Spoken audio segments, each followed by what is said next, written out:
Brain tumour அப்படினாலே அது கேன்சருக்கான அறிகுறி தான். கேன்சர்னா ஒரு இடத்துல வளரணும், இன்னொரு இடத்துக்கு பரவணும், அது உயிருக்கு ஆபத்தானது. பிரெயின்ல அப்படி கிடையாது. பட் இப்போ டியூமர் கண்டுபிடிச்ச உடனே சர்ஜரி பண்ணணும் அப்படின்ற ஒரு கட்டாயம் இருக்கா? ஸோ பிரெயின் டியூமர் கண்டுபிடிச்ச உடனே ஃபர்ஸ்ட் திங் வந்து பேஷண்ட்டுடைய கிளினிக்கல் ஃபீச்சர்ஸ், அவங்களுக்கு என்ன தொந்தரவு செய்யும், ஃபியூச்சர்ல என்னெல்லாம் வரலாம்னு அசஸ் பண்ணணும். சிக்னல்ஸ் ஆஃப் டியூமர் அப்படின்னா என்ன சொல்லுங்க? 40 வயசுக்கு மேல ஃபிட்ஸ் வந்துச்சு அப்படின்னாக்கா it is a brain tumor unless proved. But ஆனா எல்லாருக்குமே இப்போ ஹெட்ஏக்ன்றது ரொம்ப காமன் ஆயிடுச்சு. But when should they rush to a neuro surgeon? Headache வந்து எல்லாருக்கும் வரவில்லை. chronic headache இக்னோர் பண்ணாம பண்ணோம்னா early-ஆ நம்ம கண்டுபிடிப்போம். தலைவலியோட சேர்ந்து சில சிம்டம்ஸ், கண் பார்வை மங்கலாகுது, கை கால் பலவீனமாகுது, இதெல்லாம் ஹெட்ஏக்கோட அசோசியேட்டடா இருந்துச்சு அப்படின்னாக்க சிவியர் பேக் பெயின் இருந்தாலே ஸ்பைன் சர்ஜரி தான் பண்ணணும். பேக் பெயினுக்கு டிஃபரண்ட் ஸ்பைன் சர்ஜரிங்கிறது ஆன்சரே கிடையாது. Hi, this is VJ Barney here. We have senior consultant Neuro Surgeon Dr Ganesh Kumar. வணக்கம், எப்படி இருக்கீங்க சார்? நல்லா இருக்கேன், நீங்க எப்படி இருக்கீங்க? ஸோ எபிசோட் 2ல மக்களுக்கு இருக்க பயத்தை வந்து கொஞ்சம் மினிமைஸ் பண்ணலாம் அப்படின்னு நினைக்கிறேன். ஏன்னா தேவையில்லாத விஷயத்துக்கு நிறைய பயப்படுறாங்க அப்படின்னு. ஸோ முதல் கேள்வியே வந்து பிரெயின் டியூமர் அப்படின்னாலே அது கேன்சருக்கான அறிகுறி தானா? பிரெயின் டியூமர்னாலே பெரும்பாலும் கேன்சர் அல்லாத டியூமர். கேன்சர்னா ஒரு இடத்துல வளரணும், இன்னொரு இடத்துக்கு பரவணும், அது உயிருக்கு ஆபத்தை விளைவிக்கும். பிரெயின்ல அப்படி கிடையாது. Brain tumour doesn't spread to other places. Brain tumours ஒரு சில டியூமர்ஸ் கேன்சர் மாதிரி பிரதிபலிக்கும். Most of the brain tumours are benign, அதாவது கேன்சர் அல்லாத வளராத tumours. Okay, so since you mentioned the term benign, benign-க்கும் malignant-க்கும் என்ன டிஃபரன்ஸ் நீங்க சொல்றீங்க? நான் பேஷண்ட் கிட்ட சொல்றது என்னன்னா, benign-னா வளராத கட்டி, I mean very slow growing tumours. malignant-னா வேகமாக வளரக்கூடிய கட்டி.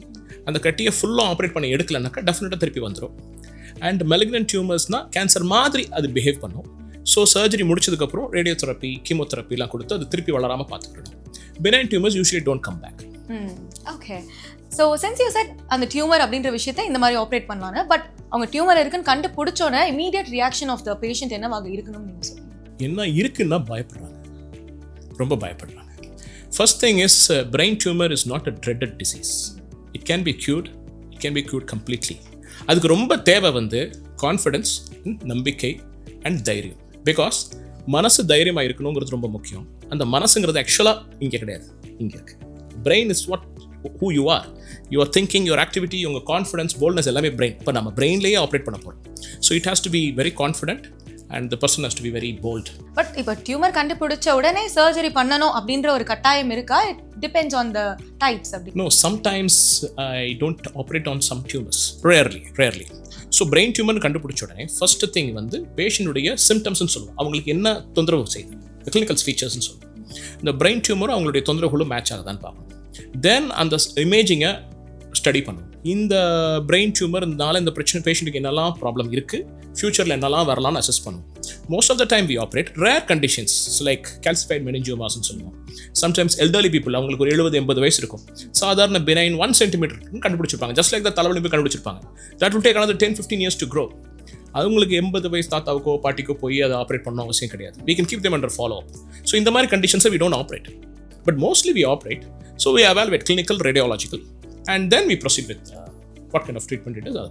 ஓகே, பட் ஆனால் அந்த எல்டர்லி பீப்புளுக்கு பண்ணும்போது ரிஸ்க் ஜாஸ்தியாக இருக்கும் doctor. The outcome is directly related to the age.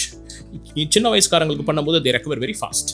Elderly people, இப்போ நம்ம நடந்து போகிறோம், தடுக்கி கீழே விழுந்துடும், சின்ன பையன் டக்குன்னு எழுந்திரிச்சிருவான்.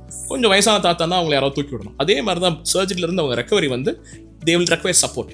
The team has to support them to get out of this surgical அந்த ஒரு so age matters a lot in neurosurgery. So இது ஒரு பேசிக் கொஸ்டின் அப்படின்னு சொன்னால், சிக்னல்ஸ் ஆஃப் டியூமர் அப்படின்னா என்ன சொல்லுவீங்க மக்களுக்கு புரியுற மாதிரி? சிக்னல்ஸ் ஆஃப் டியூமர்ஸ்னா ஃபர்ஸ்ட் chronic headache, தீராத தலைவலி இருந்துச்சுன்னா அதை evaluate பண்ணி பார்க்கணும். ரெண்டாவது வார்னிங் சைட்ஸ் இருக்குது. ஃபிட்ஸ் 40 வயசுக்கு மேலே ஃபிட்ஸ் வந்துச்சு அப்படின்னாக்கா it is a brain tumor unless proved otherwise.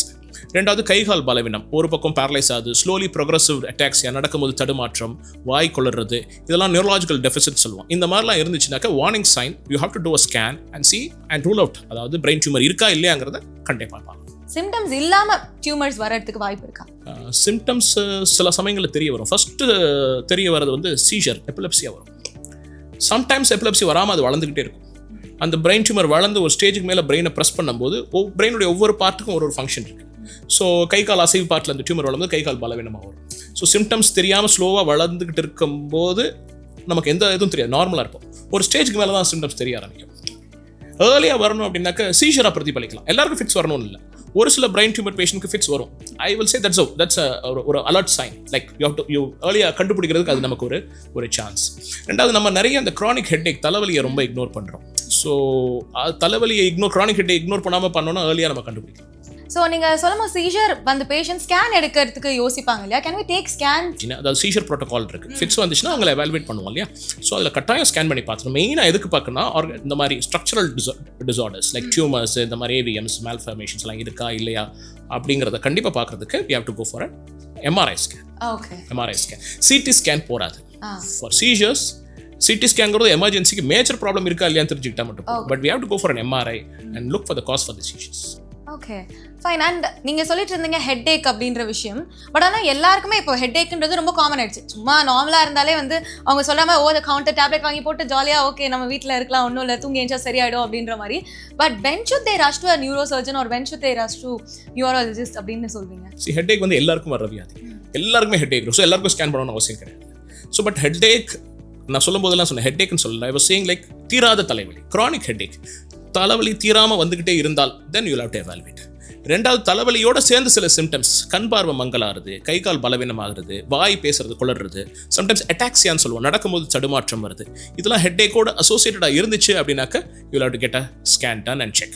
இல்லைன்னா வெறும் தலைவலி அண்ட் ஒரு காஃபி குடிச்சாலோ சுக்கு கஷாயம் குடிச்சாலோ தலைவலி குறைஞ்சதுன்னா you need not worry about it. But when it is chronic, you will have to consult a neurologist or a neurosurgeon. As you mentioned, எல்லாத்துக்குமே surgery தேவையில்லை அப்படின்னு சொல்லிங்க. But is it immediate? அதாவது ஒரு சில சிச்சுவேஷன்ஸ்ல இமீடியட்டாக நீங்கள் சர்ஜரி பண்ணணும், டிலே பண்ணக்கூடாது, நீங்கள் ஒரு செகண்ட் ஒப்பீனியன் கேட்குறேன், செகண்ட் தாட் வரும் அப்படின்ற விஷயங்களை அவாய்ட் பண்ணணும் அப்படின்னா எந்த விதமான டைப்புக்கு சொல்வீங்க? இமீடியட்டுங்கிறது வந்து இந்த டியூமர் பேஷண்ட் நம்மகிட்ட கடைசி ஸ்டேஜில் ரொம்ப பெருசாக டியூமர் வளர்ந்துருச்சு, ரொம்ப சிக்காக இருக்காங்கன்னா உடனே பண்ணியாகணும். Otherwise you can buy some time. It depends on the situation. பொண்ணுக்கு கல்யாணம் வச்சிருக்கேன் அடுத்த வாரம், ஒரு வாரம் கழிச்சிட்டு வந்து ஆப்ரேட் பண்ணிக்கலாமான்னு கேட்பாங்க. அண்ட் அப்போ அந்த ஸ்கேனை பார்க்கலாம். It depends on the scan, patients symptoms and அவங்களுடைய சிச்சுவேஷன், அவங்களுடைய பொருளாதாரம், அவங்க ஃபேமிலி சூழ்நிலைகள், இதுக்கு தகுந்த மாதிரி we can customize that. And it is decided by the neurosurgeon. அதில் நியூரோசர்ஜன் கிட்ட அந்த ஃப்ரீடம் கொடுத்துருவோம். அவங்க கன்சிடர் பண்ணிட்டு okay you can take some time, you can take some time. Sometimes neurosurgeon might say like இது உடனே ஆப்ரேட் பண்ணணும் அப்படிப்பாங்க. Then you will have to trust him and accept that. So talking about technologies, advanced imaging, அப்புறம் intraoperative imaging technologiesலாம் இருக்குது. அது என்னென்ன uses அப்படின்னு நீங்கள் சொல்ல முடியுமா? அட்வான்ஸ்டு இமேஜிங்னா advancement comes every day. So புது எம்ஆர்ஐ முதல்ல 0.3 டெஸ்லா, இப்போ 3, அப்புறம் 0.5 டெஸ்லா, இப்போ 3 Tesla. So as a technology improves, advanced imaging வந்துகிட்டே இருக்கு. That is depending on that is இந்த ரேடியாலஜிக்கல் டிபார்ட்மெண்ட். இந்த இன்ட்ராஆப்ரேட்டிவ் இமேஜிங் அப்படின்னா சர்ஜரி பண்ணிட்டு இருக்கும் போதே எம்ஆர்ஐ பண்ணலாம். இப்போ ஒரு டியூமர் ஆப்ரேட் பண்ணிட்டு இருக்கோம்னா டியூமர் ஃபுல்லாக ஆப்ரேட் பண்ணிட்டோமா இல்லையான்னு சில சமயம் வந்து நமக்கு கான்ஃபிடன்ஸ் கிடைக்காது, காம்ப்ளெக்ஸாக இருக்கும் அந்த டியூமர். ஸோ சர்ஜரி பண்ணிட்டு இருக்கும் போதே we get an MRI done and check how the brain is, operate பண்ண இடம் எப்படி இருக்குது அப்படின்னு. So that is called intraoperative MRI. Intraoperative neuro மானிட்டரிங்னு ஒன்று இருக்குது. அதுவும் அட்வான்ஸ் டெக்னாலஜி. அதில் வந்து இப்போ நம்ம சர்ஜரி பண்ணும்போது பேசுகிற நரம்பை டிஸ்டர்ப் பண்ணுறோமா, கை கால் போகிற நியூரான்ஸை டிஸ்டர்ப் பண்ணுறோமாங்கிறதான் அதை எவாலுவேட் பண்ணி நமக்கு சொல்லும். That's called intraoperative neuro monitoring. Okay, so இப்போ டாக்கிங் அபவுட் டெக்னாலஜிஸ், இன்னொரு விஷயம் கீமோதெரப்பி அப்படின்னு சொன்னாலே எல்லாருமே பயப்படுறாங்க. ஃபர்ஸ்ட் விஷயம் அதுதான். But what is the importance? அதோட புரிதல் இருந்ததுன்னா நீங்கள் பயப்பட மாட்டீங்க அப்படின்னு சொல்லணும்னா என்ன சொல்லுங்க? Radiation and chemotherapy. ஆமாம், ரேடியேஷன் அண்ட் கீமோ பயப்பட வேண்டிய காரணம் என்னன்னா, it is given for cancer patients. So radio கீமோன்னு சொன்னாலே அப்போ அந்த பேஷண்ட்டுக்கே தெரிஞ்சது நமக்கு கேன்சர் இருக்குது, கொஞ்ச நாள் தான் இருக்க போகிறோம் அப்படின்னு. ஸோ அது பயப்பட வேண்டிய விஷயம் தான். பட் தென் நியூரோ சர்ஜரியில் சம்டைம்ஸ் அந்த டியூமர் மெலிக்னன்ட் கேன்சர் அல்லாத ஃபாஸ்ட் க்ரோயிங் டியூமராக இருக்கும். அதாவது கிரேட் 1, 2, 3, 4 இருக்குது. இந்த கிரேட் 3, கிரேட் 4 அப்படி டியூமர்ஸ் இருக்கும். அவங்களுக்கு இந்த டியூமர் திருப்பி வந்துடக்கூடாது, another 25 years 30 years திருப்பி வந்துடக்கூடாதுங்கிறதுக்காக கம்ப்ளீட்டாக எராடிகேட் பண்ணுறதுக்கு ரேடியோதெரப்பி கொடுப்போம். And after radiotherapy we supplement with chemotherapy. பயப்பட தேவையில்லை. பிரச்சனை வரும்பொழுது பிரெயின் டியூமரே பார்த்துறாங்க, நியூரோ சர்ஜரியே பண்ணிட்டாங்க. So I usually counsel my patients to face the problem and come out of it. Usually people do well with chemo and radio. அவ்வளோ தூரம் அவங்க வந்து உடம்பு பாதிக்காது. They come out of that because of the advanced medicine. கீமோதெரப்பியில் புது மருந்துகள் வந்திருக்கு, entire பாடியை பாதிக்காமல் கரெக்டாக அந்த டியூமர் செல்ஸை மட்டும் டெஸ்ட்ராய் பண்ணுற மாதிரி. அது மாதிரி ரேடியோதெரப்பியும் ரொம்ப அட்வான்ஸ் ஆச்சு. பிரெயினை பூரா ரேடியேட் பண்ணாமல் கரெக்டாக அந்த டியூமர் இருக்கிற இடத்துல மட்டும் ரேடியேஷன் கொடுக்கலாம். So that the adverse effects of radiotherapy are very very minimised. So பயப்படுறதை கம்மி பண்ணிக்கிட்டு தைரியத்தை வர வச்சுக்கிறது இஸ் பெட்டர். ஸோ சர்ஜரி பண்ணும் போது வர பயத்தை விட after surgery normal life lead பண்ண முடியுமா அப்படின்ற பயம் இன்னும் அதிகமாக இருக்குது. நிறைய டீனேஜர்ஸ்க்காக இருக்கட்டும், இல்லை எல்டர்லி பீப்புளுக்காக இருக்கட்டும், அவங்களுக்கு நீங்கள் என்ன சொல்ல விரும்புறீங்க? the recovery phase எந்த மாதிரி இருக்கும்? நியூரோ சர்ஜரி பொறுத்த வரைக்கும் இந்த brain surgery of the spine surgery அந்த டியூமர்ஸ் மேசிவாக இருந்தாலும் அதாவது லேட் ஸ்டேஜில் வரும்போது இந்த போஸ்ட் ஆப்ரேட்டிவ் பீரியட் எங்கள் புத்தகத்தில் எழுதியிருக்குது இட்ஸ் ஸ்டாமி பீரியட்னு சொல்லுவோம். பட் அந்த stormy period we have to face it. Early cases, early tumours, early diagnose பண்ணும்போது இந்த post operative period is very smooth. So இந்த ஸ்டாமி பீரியட் இருக்க பேஷண்ட்ஸ்க்கு தான் இந்த கவுன்சிலிங், இந்த அவேர்னஸ் தேவை. அவங்களுக்கு வந்து they have to face it. அவங்க லெத்தார்ஜிக் ஆகக்கூடாது. they have to do physiotherapy. they have to go forward and conquer their life back. அப்படி முயற்சி பண்ணாங்கன்னா I have seen 10 out of 10 times it works. நான் சொல்கிறேன், அந்த நம்பிக்கைங்கிறது ஆக்சுவலாக பிரெயினில் தான் இருக்குது. அந்த பிரெயினை தன்னம்பிக்கையோட ஃபிசியோ ரீஹேப் இதெல்லாம் பண்ணும்போது they do very well. நாங்களே எதிர்பார்க்காத அளவுக்கு they recover well. But at same time நான் ஏன் பிறந்தேன், நான் ஏன் வளர்ந்தேன், எனக்கு ஏன் இப்படி ஆச்சுன்னு ரொம்ப கிரிப் பண்ணுறாங்க. அவங்களுக்கு நம்மளால் கவுன்சிலிங் கொடுக்க முடியல அப்படிங்கிற பேஷண்ட்ஸ் எல்லாம் இந்த அளவுக்கு சரியாக ரெக்கவரி வர மாட்டேங்குது. So I insist our team to somehow counsel not only the patient but the relatives and the friends to அந்த தன்னம்பிக்கையை அவங்களுக்குள்ள புகுத்தணும். அந்த தன்னம்பிக்கையோட அவங்க ஃபிசியோதெரப்பி ரீஹாப்லாம் பண்ணி வந்தாங்க, பயிற்சி படுத்தாங்கன்னா they almost get back to near normal. Quick fire questions with Dr. Ganesh sir. Severe back pain இருந்தாலே ஸ்பைன் சர்ஜரி தான் பண்ணணுமா? No, big no. பேக் பெயினுக்கு டெஃபரண்ட் ஸ்பைன் சர்ஜரிங்கிறது ஆன்சரே கிடையாது. பேக் பெயினுக்கு அந்த பேக்கினுடைய ஸ்ட்ரென்த்தை இம்ப்ரூவ் பண்ணுறது, என்ன காஸ் ஃபார் பேக் பெயின் பார்க்குறது. Most of the back pains they're non surgical. Very occasionally we land up in spine surgery. Disc bulge revert பண்ணலாமா? டிஸ்க் பல்ஜ் கிடையாது. ஆக்சுவலி டிஸ்க் ப்ரொலாப்ஸ் தான் வந்து ரிவர்ட் பண்ண முடியாது. டிஸ்க் பல்ஜ்னு எம்ஆர்ஐ ஸ்கேனில் பார்த்தீங்கன்னா I would say it is normal. Most of the people have disc bulge and it is normal. Disc prolapse reverse பண்ண முடியாது.